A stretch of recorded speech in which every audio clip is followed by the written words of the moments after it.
Good afternoon. My name is Catherine Ewing, and I'm the marketing manager here at Guild Quality. And we're also joined by Les Cunningham, who is with Business Networks. We're going to be putting on a webinar for you today, talking a lot about, different leads at your company, how you can identify really good lead sources, and how to really capitalize on those lead sources. So we've got a lot of really good information for you guys today. And then I'd like to go ahead and introduce Les. Les Cunningham is an international business consultant who has worked with over 2,000 companies. He has worked as a teacher, a commercial airline pilot, and an owner and manager of his own remodeling and restoration business. His firm, Business Networks, specializes in helping businesses become more profitable through interaction with their industry peers. So Les, I'm going to go ahead and kick things over to you to go ahead and get it started. Catherine, thanks, and hello to everybody. Would like to roll through the session. Talking about what is a lead, we'd like to define that as any request of your company. Whether you're a church and somebody asks you to come do some work, or you're at the beach or wherever, we want to know what triggers a lead. We want to increase what you want, which is profit. We want to stop what you don't want, which is loss. Suggesting you use a lead sheet. It should be used on any request of your company, filled out by whoever hears that request. So in the office and in other places like your mobile offices, you might have the form either in paper or electronic available to the person taking the lead. Whether you do it manual or computer, it's your call on how you do it. The idea is to have that lead taken, and under no circumstances do you give that lead to the salesperson. You want to give them a copy of the lead. Otherwise, we find that it gets lost on a regular basis. Starting with the basic information that you do need, we're going to take this form and build it. And this is one of the handouts for you. But when somebody first calls in, we're going to fill out the form, the basic information, and I'd throw a caveat in here that you want to ask them the information as they normally talk. The average bearer doesn't call in and say, my name is Smith, I live at so-and-so, my city is this. They want to talk about the project. So what you might consider doing is taking this information and putting in the flow that the conversations usually go, so that the people perceive you as being a much better listener than who they're normally calling to come and do work for them. Step 2, the information you can use to qualify potential jobs and clients. These are some suggestions to you. The information I'm using is from different clients. I've been doing this for a long time and seen some really good ideas. And so the idea is you can use what fits you. Whether it's this one or whatever you use, the idea is you use one form. It's at every location where someone is calling to request your services. So you want to qualify these jobs and potential clients as you're doing this. And what happens is this lead form that we're going to suggest to you will do just that. It tracks the important part about where your work comes from, and we'll tell you why that's so important further into here. Second thing in here, it should have the project details. This will allow you to know whether this is the kind of lead quality that you want to take, and if you want to do the job. You want to add qualifying points to this ad form. And remember, we're taking this form and building it, 1, 2, 3, so on, so you can see how it's put together. But the idea is that we're looking for points to be assigned, and you can take a look at these points at your questions and points at your leisure. So here, just as an example at the top, if you don't work well with detail potential clients, we have some clients that go and deduct points for doctors, lawyers, engineers, accountants, or other detailed orientation. It's your call on how you want to do that. But where you get the move to do what you want to do is to look back at your client base and see how you relate to them and whether that stands up for you or not. Then you go through and you look, how did you hear about us? What type of job do you do? Again, asking for those important questions, but not in the kind of flow of just getting data. It's getting the flow that comes from them as they speak to you about what they want to do. And they're usually pretty excited about getting their projects done. So you fill out the lead sheet on all of your past jobs. If you haven't been doing this, If you have been doing it, then you've got it. We'll show you some data later on here. But if you haven't been doing this, which a lot of people have not, is to take a lead sheet and go back to past jobs and fill one out as best you can from past jobs.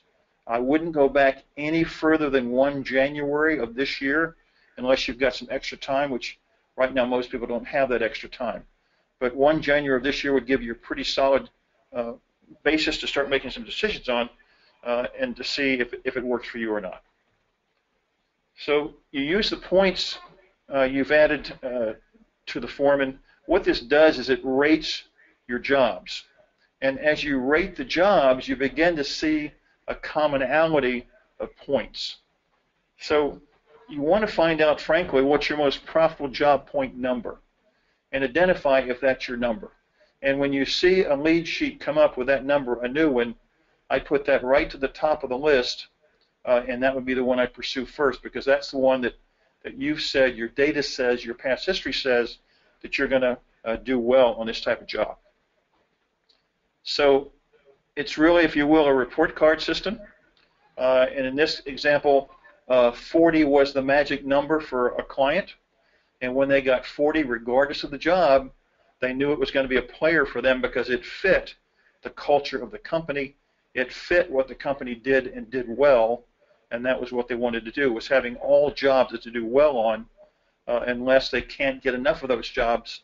And then they have to take level 2 jobs and level 3 jobs to fill up the pipeline for what they're doing. So the real question is, does the lead sheet, is it telling you that this is a job for you? You decide, do you want this job? And as you start to close on this potential client, you make a decision in aeronautical parlance to we land and take over, continue the job preparation if we're going to get it, or we leave and say, gee, this just isn't for us, and nicely go for the no, to say, thanks for the opportunity. We think that this time it just won't fit what we do. And again, for the pilots in the crowd, if there are any, talking about flying an instrument landing system, and you come down to the decision point, and you decide, gee, is this one I'll pursue further and land and talk more, or do I just keep going and go to the next opportunity? So you go and you find your past jobs, you fill out a lead sheet on each one, and you determine the magic number. In this case, the example we're using is a client who used 40 as their magic number. And just as a thought for you, if you haven't thought about this, our biggest time eater is deciding whether the lead are a real lead for us, or are they just plain old tire kickers. And it eats up an enormous amount of time. The second biggest cause of time eating is bidding the job, unless you do a drive-by, and that doesn't take much time. However, the repercussions are pretty severe if you'd err, which most of us have when we do that drive-by estimate. The idea, though, is when you're bidding is to be bidding the top priority jobs that are best for you, and then till you run out of time, do you have to stop bidding other jobs. But you start with the top priority job for you, you bid it, and then work your way on to second priority, third priority, and so on until you run out of time.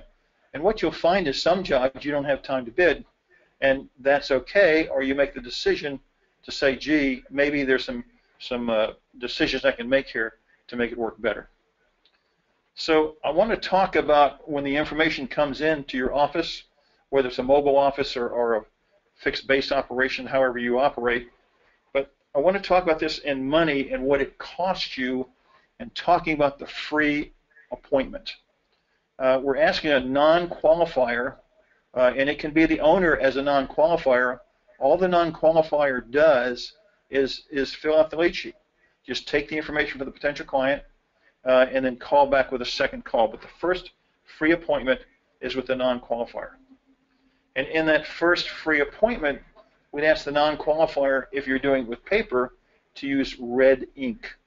It's hard to find in the field usually, but red is usually more available in the office. And seeing that non-qualifier's time is worth at least $20 an hour, and it's going to take about 15 minutes to stop what they were doing, take the information, thank you for calling, and then get back to a reasonable skill level with what they were doing. So 15 minutes, you've got $5 in the deal. The second free appointment is the qualifier returns the call, confirms the information, adds new information and decides if the relationship continues. If it's something you think you can do, want to do well, or you're Scotian and need some jobs to make payroll, whatever your thought process is, the idea is this is where you make the decision to continue or not continue the relationship. Whether you leave the situation or you decide to land and continue the discussion. In the second free appointment, the qualifier uses blue ink, so you can see the contrast on the forms. And the qualifier's time is usually worth $400 an hour, just as an example. They're going to spend 15 minutes. I've had clients spend up to an hour just qualifying somebody. And as they remarked, when I go out to see them at the third appointment, it's shooting fish in a barrel. It's my job. I know it's my job because I've qualified them to death, and they're just waiting on me to come out and sign them up. And a lot of people say, well, gee, if I'm the owner, how do I determine what my time is worth? And one of the favorite questions is, well, if you weren't around with the company run, and usually the answer is no, so you can divide the hours you work into the total gross sales, and that'll give you the amount of money you're worth an hour, so that you begin to find that you're worth more than you think, and it begins to be important that you focus that time in the correct direction to get the best bang for the buck. So we get down to WIMP, what we call WIMP Junction, which is the third free appointment. By this time, we've got $800 to $905 in it. The second free appointment costs us $100 and $105, so it makes $105. And then the third free appointment was where we decide to go out and see them, spend the time. Usually it takes a couple, 3 hours to get there due to traffic, seeing them, making a sketch, putting a number together to decide what they want to do. So in my example, we've got $905, and we're at WIMP Junction. And the point at which you go down your road or the client/customer's road, it's your choice. I'd suggest strongly, no letter to follow, that you go down your road. And that road is the one that makes the most sense for you. So the third appointment, free or paid. When do you say no? I suggest to you that you know. Every time I ask somebody, when did you know you had the client from hell, all of them know. There was no doubt what was coming down the pipe, but for whatever reason, as lame as it may be, they decided they were going to take the job anyway. So you know what you're going to do, and so it's up to you, and it's your call. It's your choice. And how many free estimates can you afford? You know that answer too. You've only got so many hours. The average person we suggest should work 50 hours a week average as an owner. Production people in the 42 to 45 range, and employees, it depends on what you've hired them for and to do. The idea is that it's about money, how much you want to spend to see if this job is going to go and if it's the kind of job you want. So do you have the information on hand, or must you start from scratch? Most of us have the information on hand. The worst case scenario is where you're just using a software for accounting, and in that you can at least count how many jobs you did. So it's a matter of determining where I have that. If you're using an estimating software, you can then go to the estimating software and figure out how many you estimated. And if you're filling out a lead sheet or in some manner, you can at least know how many requests of service you had of yourself. Now, if you let a salesman do this, the salesman will say, well, the only ones I want to count are those that are real players. And what that means in translation, I found, is that if a salesperson can make the sale, then that was a real player. Otherwise, they'd blow it away and say, well, gee, they didn't really want us anyway, and I just made the decision. So unless that person is the owner, I wouldn't let a salesperson do that. Again, you're looking to determine your magic number, and the reminder is to consistently recheck that magic number because it changes. Don't know why, it just changes, and you need to be aware of that for what's going on. So there's a relationship between leads, bids, and sales, and the data I'm going to show you is coming from our client database, which we've been keeping since the mid-'80s, and we're able to tell you, what works and what doesn't work. We're able to tell the individual companies what works and what doesn't work, and frankly, where you should stop spending and where you should start spending for what you're doing. So leads, business, sales. In this case, we used 100 leads just to show you the 47 bids and 28 jobs. So our biggest time eater was going through the tire kickers and sorting out 53 tire kickers from ones that we thought were worth the time to bid. Then we took the time to bid 47 of these people, and out of that we got 28 jobs. So you can see the math, especially in remodeling, depends on what the close rate is and how well you're doing. And the close rate average varies, and it usually depends on the type of jobs you're doing. You can get your close rate to be 100% by just being the cheapest bidder. That's not something you want to do, but the idea is that you control what you want to do. So you want to sit there and decide, is this something I want to bid? If it is, this is what it's going to cost me in time. And is this a job I'm going to get? And so you want to know, where am I going to make money? Because of the 28 jobs you have here, you have to pay for the time to bid and the time to cover and track the leads and service the leads. So you can see a quarter of your work is paying for the other 3/4 of the efforts. So this is from real data from our clients, and you can take a look at this. I'm going to show you 3 bases of this, and it's going to change. But what I want you to keep in mind is those categories who have personal relationships. And I'll point out it's referrals, it's past clients, and it's architects and designers. The others will change for what's going on, but this is where the leads are coming from, and that's important. However, when I go to the next one, this is where the jobs come from. So looking where the jobs come from, we can see a noticeable increase in referrals and past clients. And the architectural designers are still there, but look what happened to the yellow pages, job site signs, and other newspaper ads. It starts to shrink. And while that's important, here's the one that I like the best. This is where the dollars come from. So looking at this one, this is where the rubber meets the road and whether you're going to stay in business or not, stay profitable or not. Referrals, past clients, architects, designers. Now, even that is still a spot here of so much opportunity. Maybe that's 20%, 25%. The idea is for you to determine, which will show you how to do, whether you pursue that or not. Any questions so far? Okay. So what we want you to do is to have the dollars expended match your lead sources so that you know what you're spending for what you get. And so the idea is that you have somebody who's out there looking for business. You want them to have, in essence, their time plugged into what the cost of marketing is. You want their vehicle. You want their medical. Whatever you're paying that person that you're allocating against getting work for the company, that's what you count in for what things cost. So the way we found it to best keep track of things is to have a contact manager program. And when that happens, what you also want is one that's networked and everybody can see.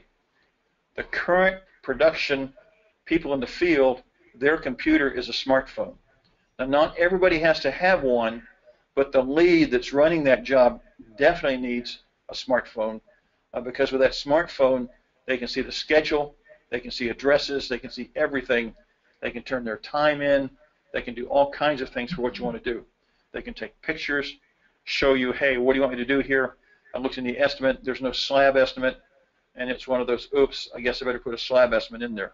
But the point is you're keeping track of what's going on. So everything's there.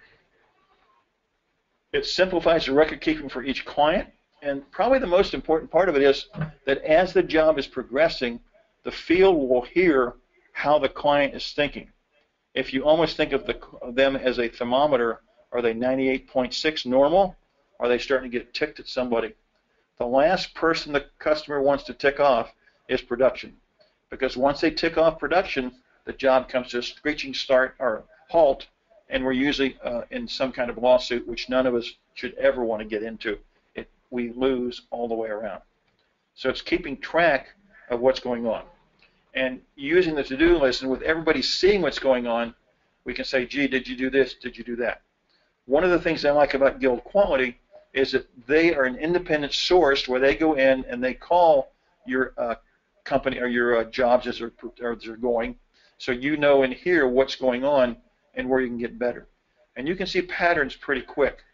We also like to take you in and actually work that down to where you look at the job results from the Guild by individual lead, so you know if you're getting an average of, hey, we're not doing good, maybe it's just one lead going sour, having a bad month, some problem at home, but by individuals you can tell how they're doing or not doing with people.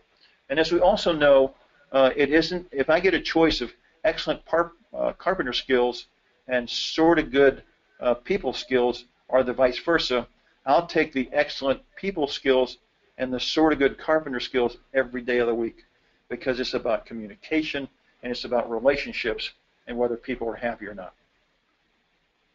So it helps you stay in contact and know what's going on, and probably most importantly, as the job is progressing, if it's not as profitable as you thought, that immediate feedback on your weekly job costing reports is going to go immediately to the people doing the estimating, so they can affect your new bids going out and not make that same error again. And again, it helps organize production because they know what's going on. It means things like they don't have to come to the office, they go straight to the job site. You know when they get there, you can put a fence around the job. It'll ping an email to the bookkeeper, to whoever you want to ping. It keeps track of what's going on.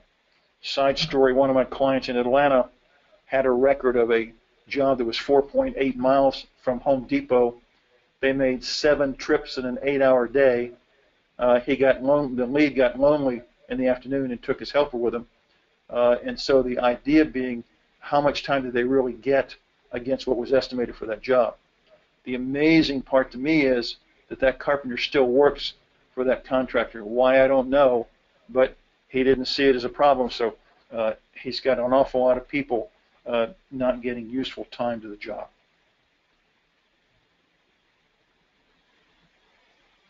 So the good programs will allow you to customize fields, customize everything you need to customize, and mail merge with a word processor, generally Word. Depending on whether you use a Mac or a PC, there's some good programs out there. The idea is that data is right there. And the important part is that when people leave, the only one that's stuck leaving or staying is usually the owner. So if the people put the data into the software, then the owner has all of the data needed to make intelligent decisions on what worked, what didn't work, and what to go forward with for the direction they want to take. They'll give you good and better customer service. There's all kinds of ways you can get these programs.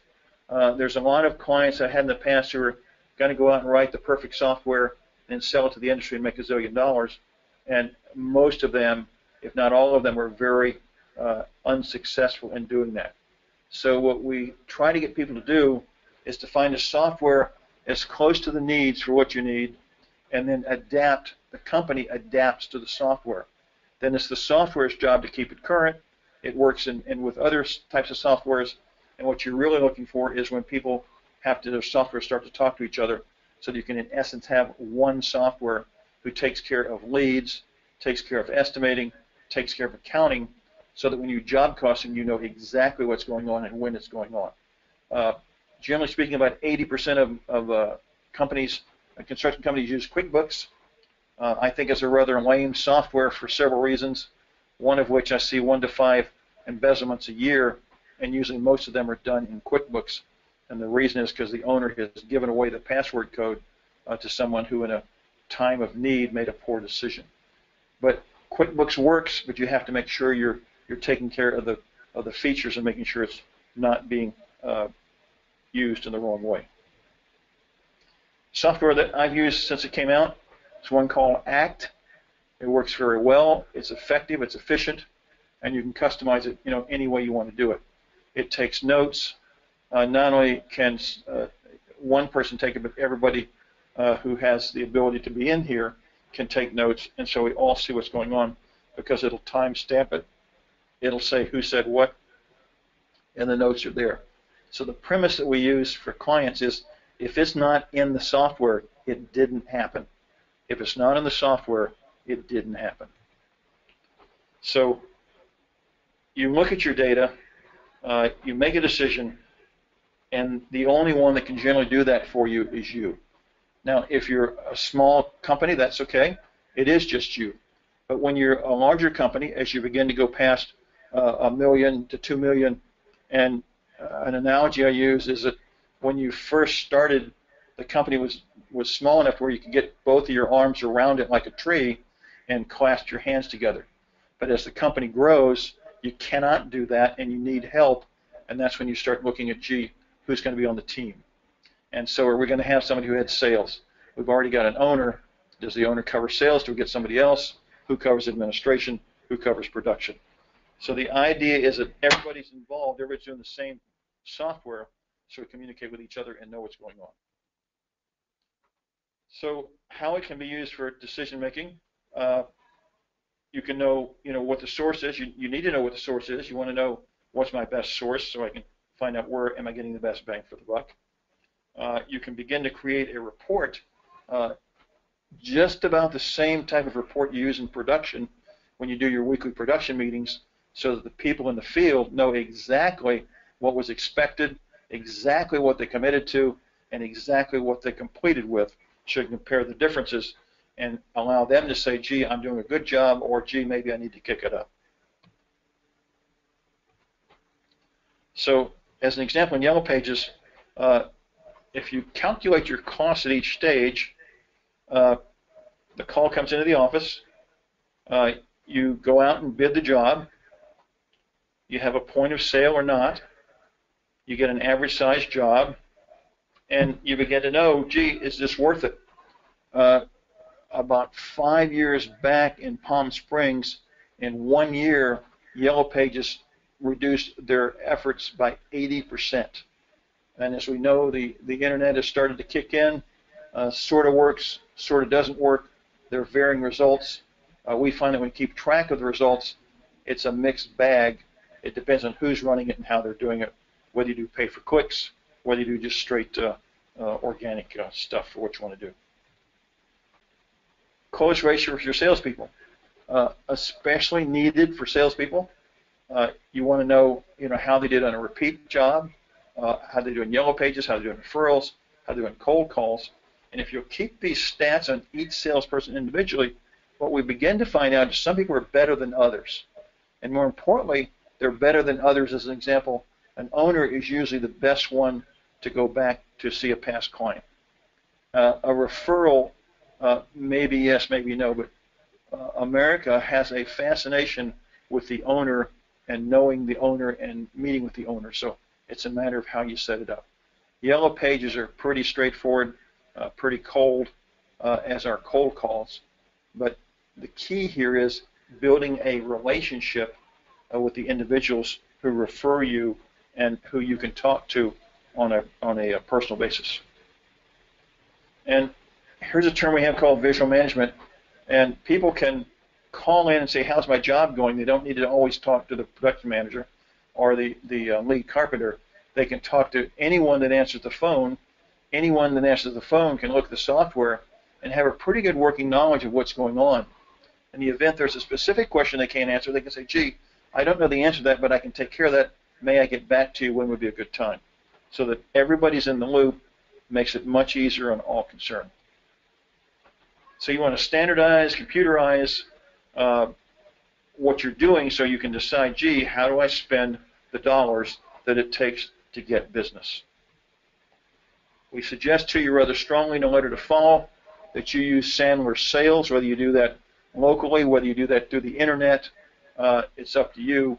We have had incredibly good luck with our clients using Sandler, and Jim Stevens is the guy that we use out of Boise, Idaho, because he can do it with the internet, and the important part there is that he can do it with the whole team in one room at the same time in the same company. Works extremely effectively, and highly recommended the Sandler Sales. And here's the kicker. You're always being referred. The question is which direction. I can tell you that as I begin to look at your numbers and I see you don't have good referrals like you should, because we keep the averages for what good is and what good isn't. If you have low referral, it means the client's ticked at you, and they didn't bother to tell you. Over on the insurance side, they talk about a number where if you don't have a 9 out of 10 referral number, you're not going to get squat from those people. They'll smile. They'll say, oh, yeah, great job, thanks, we'll call you again. Never going to hear from them. And if you're down about a 7, they're referring you, and you wouldn't like the results if you were to hear them. So one of my clients came up with an idea, sitting at his desk. He said, you know, as I started out sitting at my desk, I didn't have any work, and the phone would ring, and I'd go out and do a job. So as I came back and said, well, gee, what about if I put an opportunity in our marketing effort, whatever that is, whether it's a mailer, whether it's internet, whether I go out and say, hey, how do you like me so far? I need some work. What can you do? I have 2 kids. They need to eat. And however you do that, you're looking for business. So what he came to the conclusion was, well, gee, if I had a tube above my head, and that tube was the flow of work that I need in my company, how much work do I really need? And I would fill that tube with opportunities, and once it's full, it'll fall out a job on the other side. So as the company grows, an owner can't do it all. And so the idea is that somebody comes in to help them, and they start stuffing the same tube with opportunities, and we can actually get to where we can actually meter out the business as you would a spigot, where water comes out or doesn't come out based on the faucet you use and what you want to do or what you need. And I can tell you that you should never, ever stop doing marketing for your company. You may slow down a little bit. You may change the focus when you're really, really busy. But I want to tell you to not ever stop marketing the company, because it's critical that they hear about you all the time. And if you'll notice, when people are really busy, they do stop marketing. So you could rule the area that you're in by continuing. And when they're slow, then they're really marketing, and then everybody's out on the street looking for work. So the idea is continuous brand awareness, so they know that when they need something, they know who to call. And whether you're the only bidder, you at least get every opportunity, so you choose which ones you want and which ones you don't want. So here's the lead sheet we talked about for what we're doing. And so the idea, it has questions, it has all kinds of places for you to ask what's going on and know what's going on. Questions on what I've said? Yeah, actually, we did have a question about the lead sheet, and if you're kind of starting this process off maybe from scratch, are there maybe like 3 to 5 things versus using this entire lead sheet? Maybe are there 3 to 5 like really important questions or metrics that should be tracked to start, and then sort of implementing more of these questions? Sure, there are. First question is, do they have the money to do the job that you need to do? And second question is, are they in a geographic location that's going to work for you? Third question is, can you do this job to the quality standard that they need and you need? A lot of folks, as an example, don't have the ability, they don't like doing kitchens. Or others say, gee, I only want to do kitchens and that's it. So it depends on whether you compete or not and how good you are at it. So it's deciding on what jobs you're best at. And my idea of best at is, do you make a profit on it that you desired and bid on? If you didn't make the profit you bid, something's wrong with the process. One of the options may be that you're not good enough to do what it takes to make a profit that you need to make on the job. Okay, great. I think that answers that question. Thank you. Any other questions?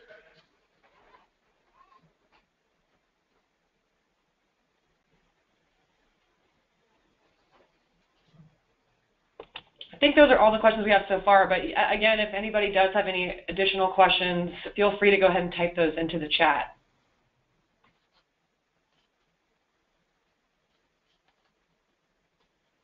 If you're mulling things around and want to give us a call or an email, be happy to chat with you that way too.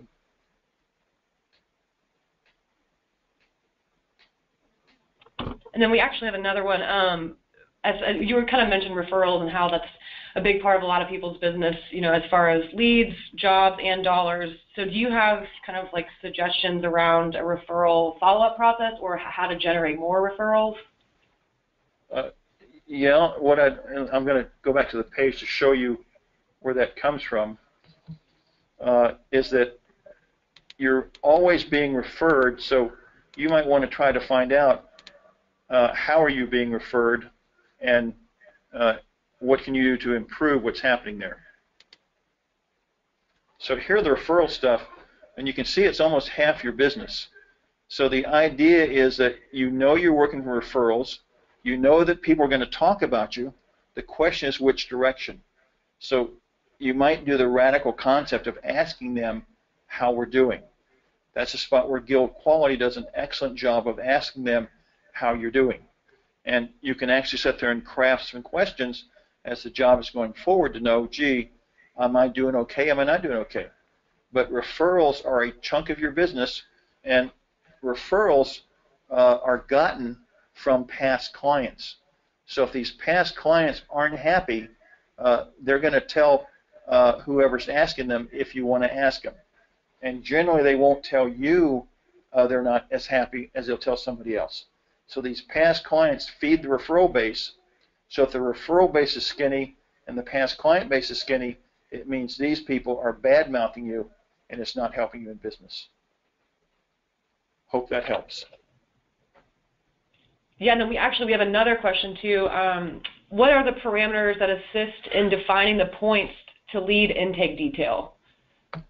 The parameters are what works for you. Geography plays a part because of distance. 10 miles in Wenatchee, Washington is just 10 miles and may take 8 minutes to get to it. 10 miles in LA might take you 2 hours depending on the time of day. So you need to look and say, gee, what's my geographic proximity for what I need? What are the best jobs, meaning what makes the most profit? What jobs do I like to do? And then what jobs do I have to do? And start making a list of what you want to do. And once you find that, then you go back to your referrals, to your lead sheet, and you find out, okay, this fits the jobs that I like that make me the most money. Who gave them to me?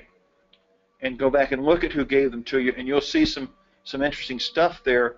And once you find out where they're coming from, you go back and say, okay, how do I get more from the same source, and how do I find those other sources?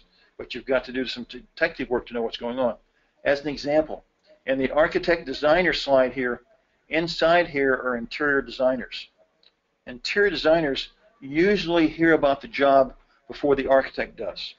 And if you can go in there with the interior designer and hear about it and make them a star, give them all of the credit for what a great design they did, you'll get an awful lot of work from them. An interior designer is usually sketchy on details, and so you kind of have to protect them from the client, and you have to make them look like a star. It's making them look good so that you get the business and they get the credit. Additional questions?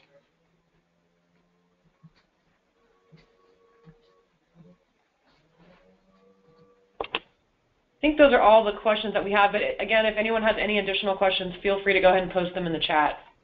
Okay. Let me make a final point here, and that is on this. I'm making this larger for you to see. The key is the lead sheet is your lead sheet. It's trying to find and answer the questions you need answered. And when you think about it, you already know what questions you need answered. Do they have the money? Is it right next door to me?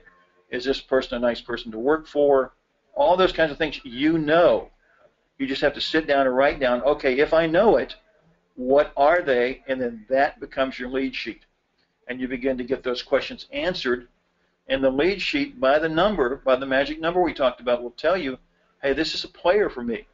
Or it's not a player. As much as I think, hey, this one's for me, it's telling me that it's not a player, and you need to decide what works for you.